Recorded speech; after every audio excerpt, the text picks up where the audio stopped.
Օրակարգային այս հարցով ձեր քննարկմանը ներկայացված ոստիկանությունում ծառայության մասին օրենքում լրացումներ եւ փոփոխություններ կատարելու մասին օրենքի եւ հարագից օրենքներում համապատասխան փոփոխություններ եւ լրացումներ կատարելու մասին օրենսդրական նախաձեռնությունը։ Ուզում եմ առաջին հերթին փաստել, որ նախագիծը ոստիկանության ոլորտի բարեփոխումների հերթական փուլի կարևորագույն փոփոխություններից մեկն է, նախաձեռնություններից մեկն է, ինչու, որովհետեւ մենք անընդհատ խոսել ենք այն մասին, որ ոստիկանությունում կատարողականի գնահատման համակարգ պիտի ունենանք եւ ըստ էության թե առաջխաղացումները, թե նաև պատասխանատվության միջոցների կիրառումը պիտի լինի արժանիքահեն եւ փաստահեն տրամաբանության մեջ։ Ըստ այդմ նախաձեռնությամբ առաջարկվում է ներդնել կատարողականի գնահատման նոր համակարգ, որը ընդհանուր գնահատական կձևավորի յուրաքանչյուր տարվա կտրվածքով եւ այն կլինի չափելի ըստ էության, եւ մենք կկարողանանք թե անհատական մակարդակում եւ թե նաև կառուցվածքային ստորաբաժանման մակարդակում գնահատել ծառայության կողմից իրականացված աշխատանքը եւ տալ նաև համապատասխան գնահատականներ։ Նշեմ, որ ընդհանուր գնահատականը կազմված է լինելու ծառայողին վերապահված գործառույթների իրականացման արդյունավետության գնահատականից, կատարողականի, այսինքն ընթացիկ գնահատականների միջին թվաբանականն է եւ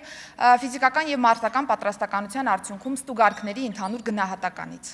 Ըստ էության մեր խնդիրն այն է, որ մենք ոչ թե պիտի գնահատենք եւ չափենք ծառայողի ակտիվությունը որպես այդպիսին իր գործառույթներն իրականացնելիս, այլ գործառույթների իրականացման արդյունավետությունը։ Իսկ սա նշանակում է հստակ եւ չափելի հիմնական ցուցանիշներով հասկանալ եւ գնահատել ծառայության եւ ծառայողների կոնկրետ կատարողականը։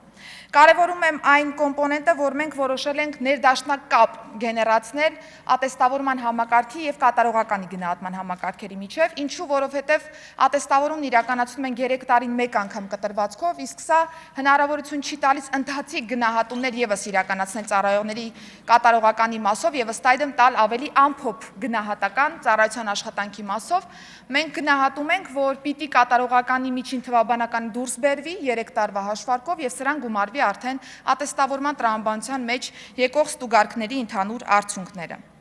Ուզում եմ փաստել, որ ունենք մի շարք ծառայողներ, որոնք 3 տարվա կտրվածքով կարող են շատ լավ արդյունքներ գրանցել, բայց տարբեր պատճառներից ելնելով ատեստավորման բուն քննությունները չհանձնել ոչ պատշաճ, ոչ համապատասխան այն աշխատանքին, որն իրականացրել են 3 տարվա կտրվածքով, եւ հակառակ օրինակը եւս ունենք 3 տարվա կտրվածքով աշխատողը կարող է ոչ փայլուն արդյունքներ գրանցել, բայց պատրաստվելով ատեստավորմանը կարող է մի քանի ստուգարքի արդյունքում լավ գնահատական ստանալ կամ գերազանց գնահատական ստանալ, եւ այս մոտեցումը թույլ պիտի տա մեզ ներդաշնակեցնել ընդհանուր աշխատանքը եւ դուրս բերել առավել օբյեկտիվ պատկերը։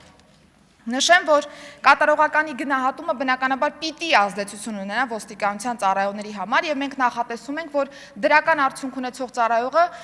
ինքնաբերաբար պիտի հավակնի առաջխաղացման, եթե առաջխաղացման հնարավորություն կա, կամ խրախուսանքի։ Իսկ բացասական արդյունքների դեպքում ոստիկանության ծառայողի առաջխաղացումն ըստ էության սահմանափակվում է։ Բնականաբար օրենքի մակարդակում շատ դետալներ նշել չենք կարող եւ նախատեսում ենք ներքին գործերի նախարարի հրամանի մակարդակում մնացյալ մանրամասները կարգավորելու վերաբերյալ դրույթ։ Նշեմ, որ մեկ այլ փոփոխությամբ առաջարկում ենք վերապատրաստման պահանջը տարածել նաև ոստիկանության կրտսեր եւ բարձրագույն խմբի պաշտոններ զբաղեցնող ծառայողների նկատմամբ եւ այս համատեքստում հաշվի առնելով ոստիկանապետի պաշտոնի առանձնահատկությունը նախատեսում ենք հնարավորություն վերապատրաստման տեսանկյունից։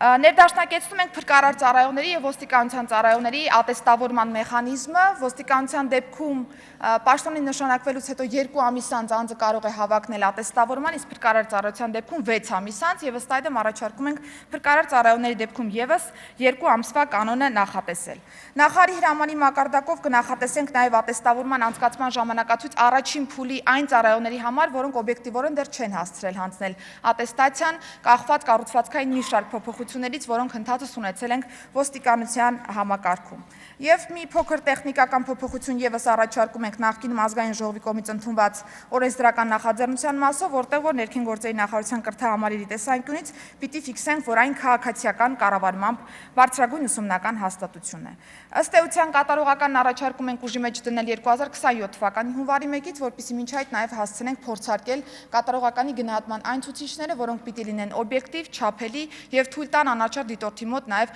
օբյեկտիվության բարձր նշաձող սահմանել այս համակարգի նկատմամբ։ Թերևս այսքանը, շնորհակալ եմ։ Շնորհակալություն, հարցերի համար հերթագրում։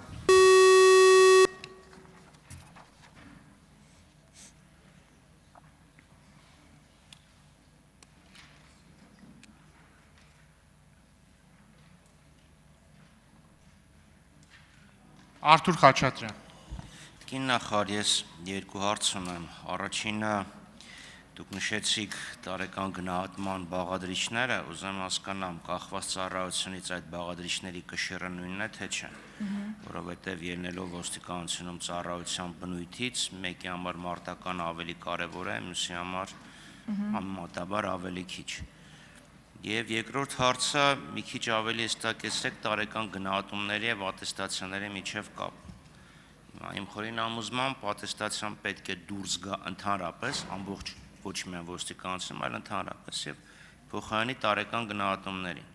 Դա խնդրեմ այդ կապը մի հատ ներկայացեք, այլապես ստացվում է ինձ ավազակների նման, որ ինկասատորները տարին մի անգամ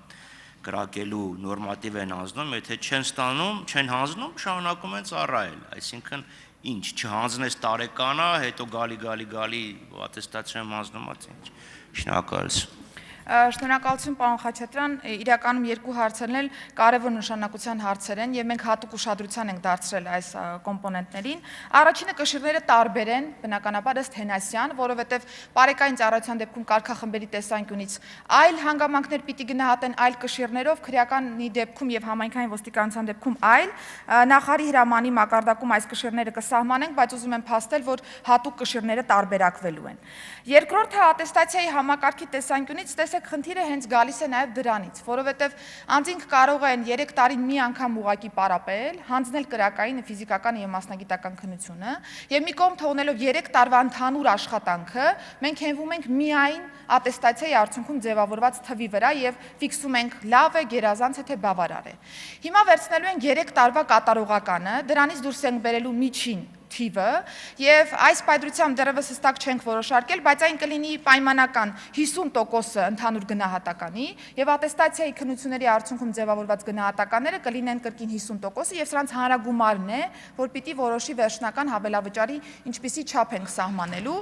Սա կարծում եմ հնարավորինս բալանսավորված մոտեցում է, որpիսի մենք նախ աչքաթող չանենք 3 տարվա կատարողականը ծառայողի եւ երկրորդը թույլ տանք, որpիսի վերջնարդյունքում կրկին ատեստավորման ճանապարհով անձը կարողանա ստուգարքի նոր միավորներ ձեռք բերի եւ մենք կարողանանք սրանց հանրագումարը հաշվարկել։ Իհարկե քննարկելու հարց է ատեստացիայի բաղադրիչը պիտի լինի 50% թե 30% թե 70% պայմանականորեն, բայց ուզեցել ենք, որ այս երկու կոմպոնենտները միաձուլենք եւ սրանց հանրագումարային արդյունքը որոշի, որքան հավելավճար է հաշվարկվել։ Արձագանք։ Առաջին մասով հարց չունեմ, այո, ճիշտ է, որ տարբեր կշիռներ ունենան։ Երկրորդ ուղղակի պրակտիկ եմ ուզում հասկանամ, այսինքն մարդը 3 տարի ծառայում է, կատարողականները լավ վատ անցնում է շեմը, հիմա 3-րդ տարվա վերջում ինչ իմաստ ունի եւս մի անգամ դա ամփոփել, որովհետեւ մարդը ատեստացիան անում ես, տեսնում ես ինքը համապատասխանում է, թե չէ։ Ամբողջ 3 տարվա աշխատանքով ցույց է տվել, որ համապատասխանում է։ Լրացուցիչ ստրեսի աղբյուր է։ Մյուս խնդիրը տեխնիկապես նայեք, լավ մարդը աշխատանքի է ընդունվում դիցուկ ապրիլի 1-ին, չէ, հաջորդ տարվա մարտի 31-ին տարեկան կատարողական, այն մյուսը տարեկան կատարողական, այն մյուսը տարեկան կատարողական եւ դրանից մի ժամ հետո ատեստացիա։ Այսինքն այդ դեպքում 3-րդ կատարողական ինչի է կանում, եթե ամփոփիչը 3 տարին իր մեջ ներպարփակում է։ Շնորհակալություն։ Կարճ ուղղակի արձագանք եմ, պարոն Խաչատրյան, կա նմանատիպ մտահոգություն, որ սա կարող է լրացուցիչ, այսպես ասեմ, process-ի արդյունք դառնալ որպես այդպիսին, բայց քանի որ կատարողականի համակարգը նոր ենք ներդնում եւ ցուցիչների հուսալիության մասով դեռ պետք է պրակտիկ փորձառություն անցնենք, կմտնենք այսպես համակարգի մեջ, եթե տեսանք, որ այն ամբողջովին ծածկում է մեր բոլոր հարցերի պատասխանները, կանադառնանք նորից մեխանիզմին։